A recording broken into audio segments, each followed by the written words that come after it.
Hi, I'm County Commissioner Rob Gelder, and welcome to this episode of Commissioner's Corners. We're coming to you from the Paulsbo City Hall, and so our thanks to the City of Paulsbo for lending the space today. My guest is Congressman Derek Kilmer, so stay tuned, and we'll be right back.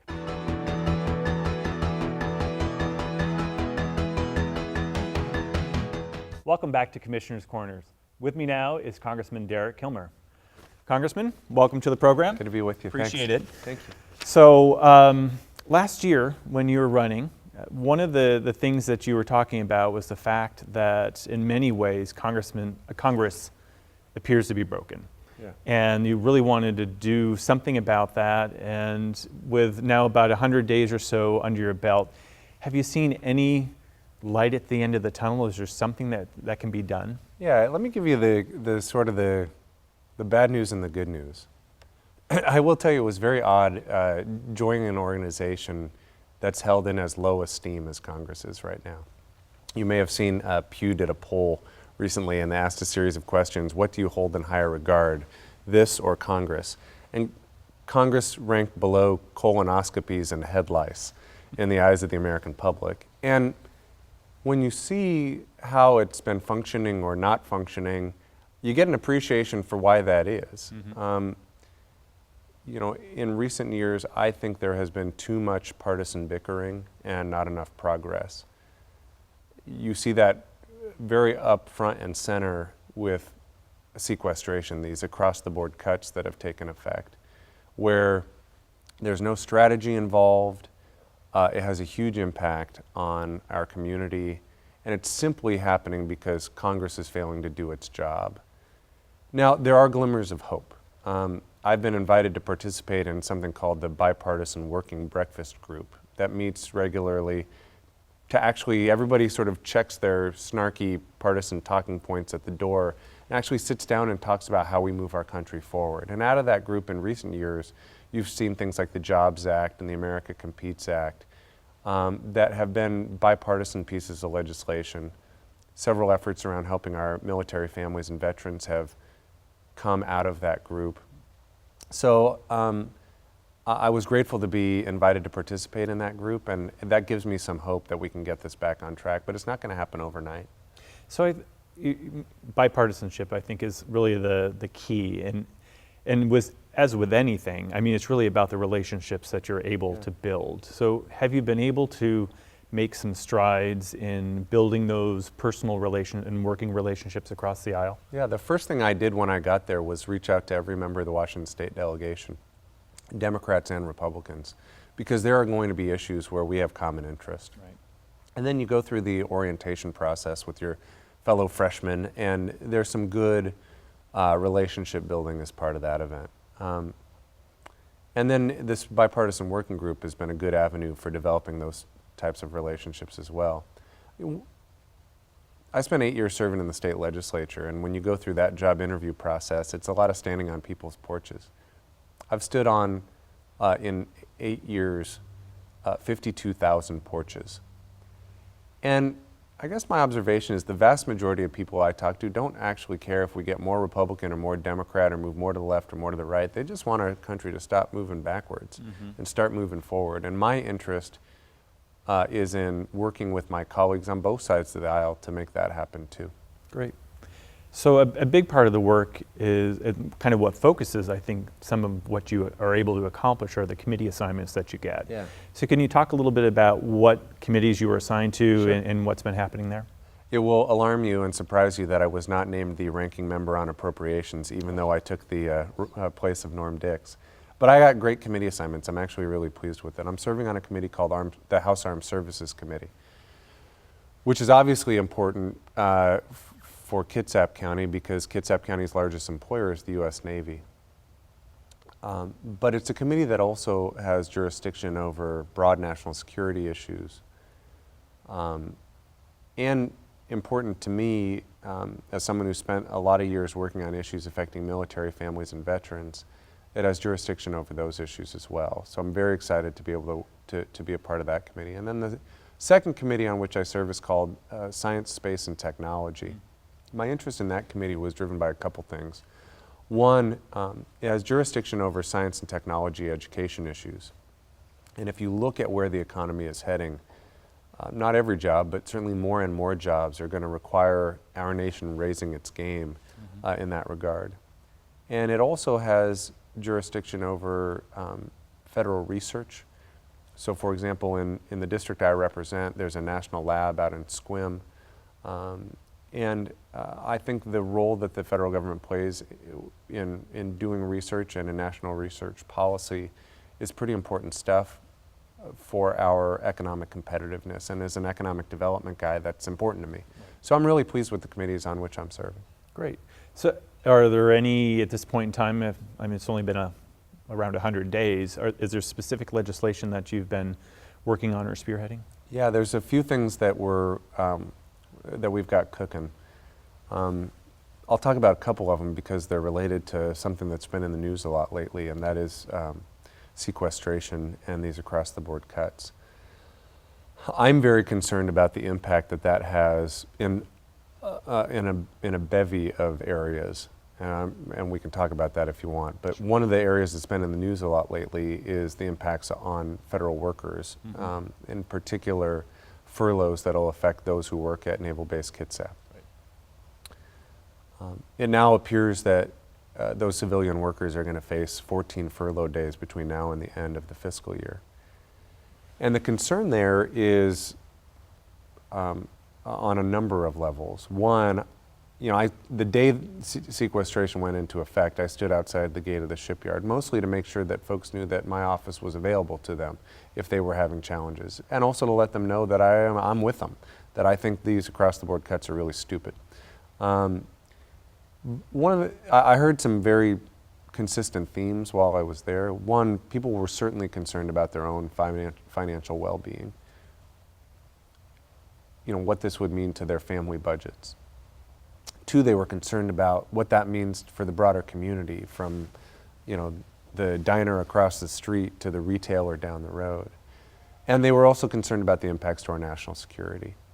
I had a woman who was in a unit. She said, I've got 14 people in my unit. 12 of them are temporary employees.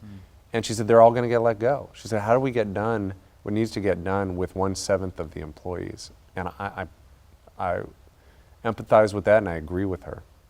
One of the concerns that we've heard, though, out of sequestration is that right now, most of the jobs at Naval Base Kitsap require security clearance. And to get security clearance, you need to be able to pass a credit check. And with this high number of furlough days, it may put in jeopardy the security clearance of many of the men and women who work at Naval Base Kitsap. So we're working on two things on that front. One, directing the Department of Defense to take into consideration the role of sequestration in any sort of financial challenges someone might have, so that that they're not losing their jobs simply because Congress has dropped the ball.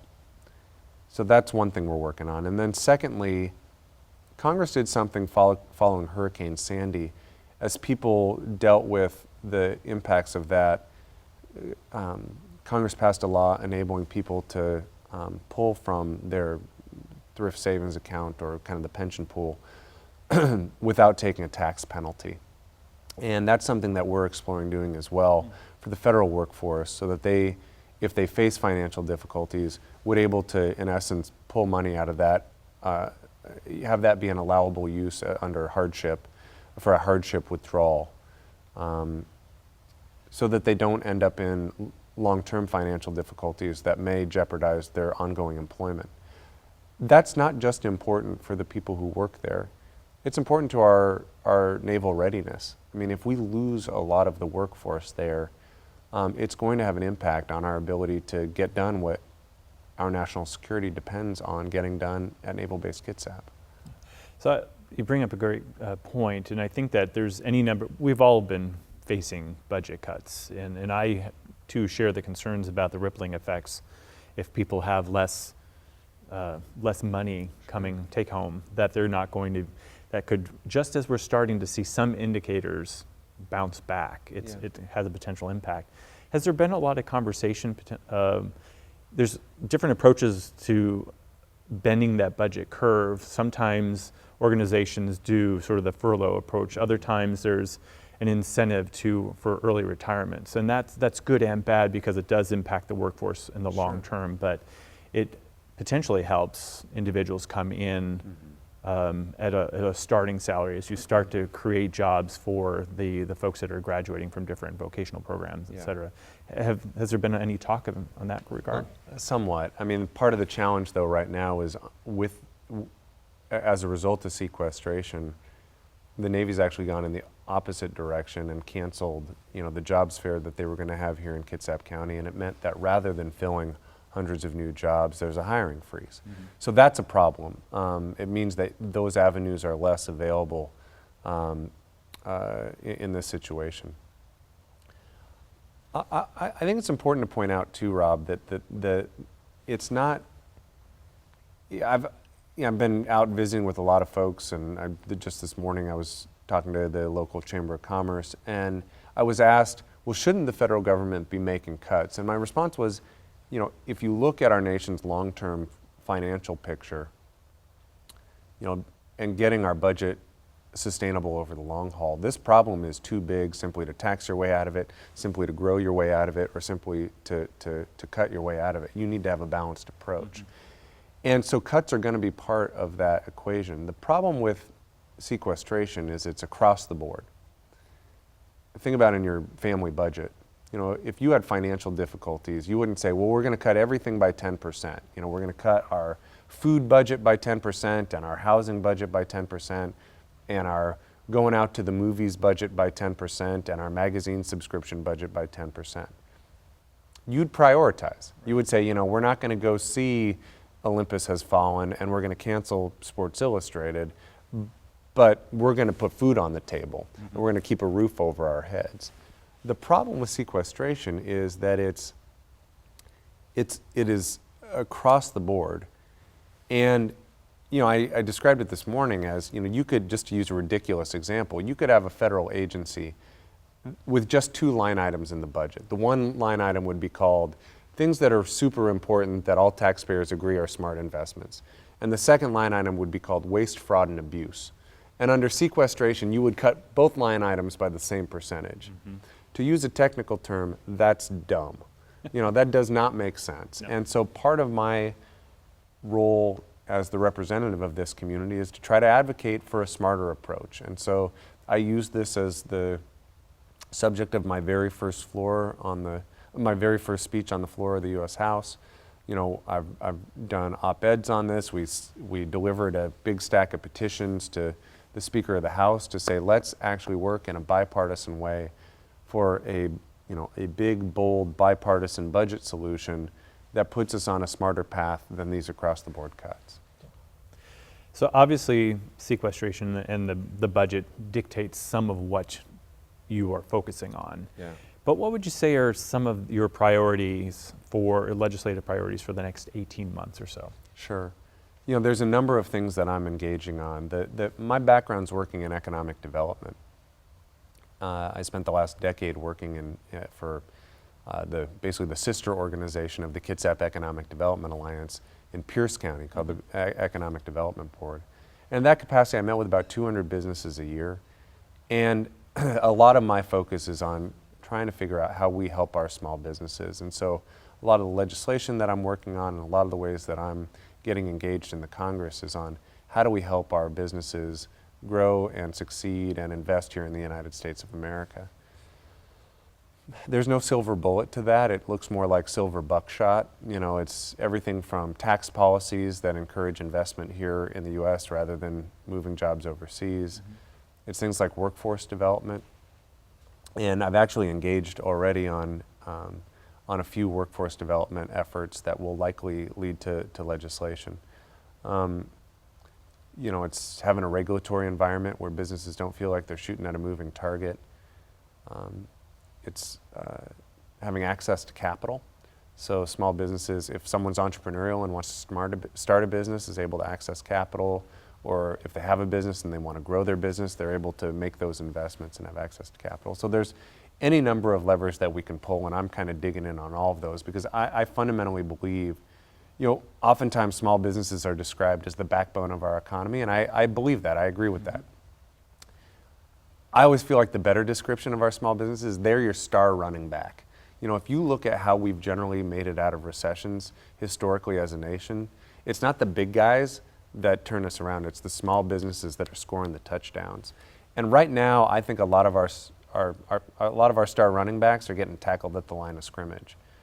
I think part of the role of the federal government is to call some plays for our star running back and to do some blocking for our star running back so they can actually grow the jobs and score the touchdowns that we need as a country. There's another issue that I've really begun to dig in on, and it's an interesting intersection of the two committees on which I serve, Armed Services and Science and Technology, and that's the issue of cybersecurity. We're seeing significant threats in the cybersecurity arena that impacts both our national security and our economy. Most of the major banks in this country have now faced cyber attacks. A lot of our utilities are very, very concerned about this. And you talk to the Department of Defense and they've testified that they need to multiply fivefold their cybersecurity workforce. And that's a challenge, making sure that we have good, skilled, trained workers who actually know how to deal with this issue. And so we've been engaging the Department of Defense to try to determine what can we do as a nation to try to encourage folks to go into that arena so that we're keeping our country safe.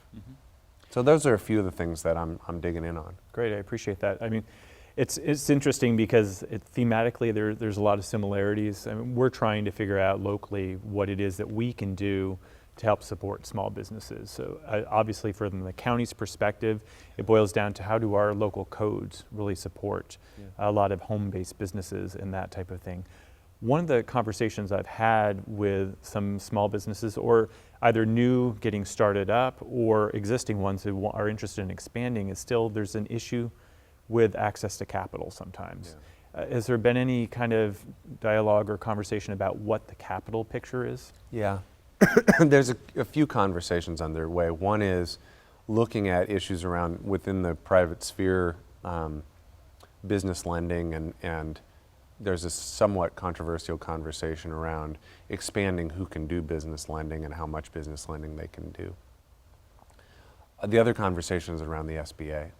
And one of my concerns about the budget that passed out of the U.S. House a couple weeks back was that in an effort to try to balance the budget more quickly, and I believe we need to balance the budget, it has huge impacts to the SBA and to the Small Business Administration and to the assistance that it can provide to entrepreneurs. I'm concerned about that. The budget that passed out of the House, and this isn't Derek Kilmer saying this is the nonpartisan Congressional Budget Office, would kill 2 million jobs next year alone. And so I'm very, very concerned about that. I think access to capital is something that we consistently hear a concern about, and I commend you and the county for digging in on these issues to help out our small businesses. One thing I'll mention in that vein, and any of the viewers at home who have suggestions in this regard, I welcome their suggestions. In part because of my background, we've been doing a series of what we call Kilmer at Your Company events, which I think is catchy. But we're going out and talking to employers, and more importantly, we're listening to employers and to their employees. It's almost like it's varied. Sometimes it's almost like a town hall meeting at a company. Sometimes it's sitting down with the management team and then going and meeting their employees and just being available for input, for ideas and for their suggestions and their questions. And so if you and your fellow commissioners or folks at home have companies that they think I ought to go and visit, I would certainly welcome those suggestions, because I think I do my job better when I hear from the people I represent. I agree wholeheartedly. I think a lot of the great suggestions and sort of bullets of truth you can find when you're just willing to open up and talk to the folks that are on the ground that really kind of know it inside and out. That's right. And it's kind of tough to think that the 400 some odd folks in DC have all the answers. Because because we're better if we talk with each other. I think that's right. Anything that we haven't talked about that you really want to sort of get out there, a message that you want to share with the community overall, or topics that are kind of keeping you up at night that we really should be delving into more? You know, there's a couple things that I'd mention. One, I think it's, in keeping with what I just said, it's very important for folks to understand that I work for the citizens here in the 6th Congressional District. We've opened up an office here in Kitsap County in the Norm Dix Government Center in Bremerton. I've also got an office in Tacoma, and just this week we opened up a part-time office in Port Angeles. And one of the functions of that office is to do casework. So let me talk a little bit about what that means. You know, so for example, I believe that if you serve your country, we should have your back. And we've had a number of people call with issues around the VA and getting the veterans benefits that they've earned. And that's something that my office can help out with. It's something that we're very much geared towards. You know, I mentioned, you know, I believe that we need to do everything we can to help our small businesses. And so whether it be trying to find capital, or if there's questions about the tax code and tax incentives that may exist, or if a business wants to learn how to sell to the federal government or to export, there are resources out there. And part of the role of my office is to help our employers navigate that. And we've worked well with the county in that regard, and with the Kitsap Economic Development Alliance in that regard. You know, I think one of our priorities is, and I say this, just this last Sunday, my grandmother turned 103 years old. Oh, well, I hope I have her genes. But I believe part of the role of our federal government is to make sure that people can retire with dignity. And so, you know, over the last 31 years since my grandfather died, you know, my grandmother's ability to live with dignity has been driven by Medicare and Social Security. And part of the role of the caseworkers in my office is if someone runs into an issue with prescription drugs, or with Medicare, or with getting their Social Security check, or any sort of issues with the Social Security Administration, my office can help with that. And even just little things, you know, in terms of making government work better. If you have an emergency and have to take a trip overseas and need to get a quick turnaround on a passport, we can help with that. If you're coming to our nation's capital and, you know, want to tour the Capitol, I'm still finding my way around, so I'm probably not the guy to help you with that, but my office can help you with that. That's good. So there's any number of things that we can help with, and I think it's important for the viewers at home to know that that's part of our role. We work for you. I and my office work for the people at home, and I certainly encourage that kind of outreach. And then the final thing I'll say in that regard is every 2 weeks I put out an email newsletter to let people know the good, the bad, and the ugly of what's happening in Congress. And so if folks at home want to be up to date on what's happening, they can visit our website. It's on our main page. There's a link to sign up for our email newsletter, and the more the merrier. I think democracy works best when people are informed. Thank you for tuning in to this episode of Commissioner's Corners. My sincere thanks to Congressman Derek Kilmer for being part of the program today, and my thanks to the city of Paulsbo. And there will be information at the end of the program if you need to contact either Congressman Kilmer or myself. And we hope that you tune in to the next episode of Commissioner's Corner.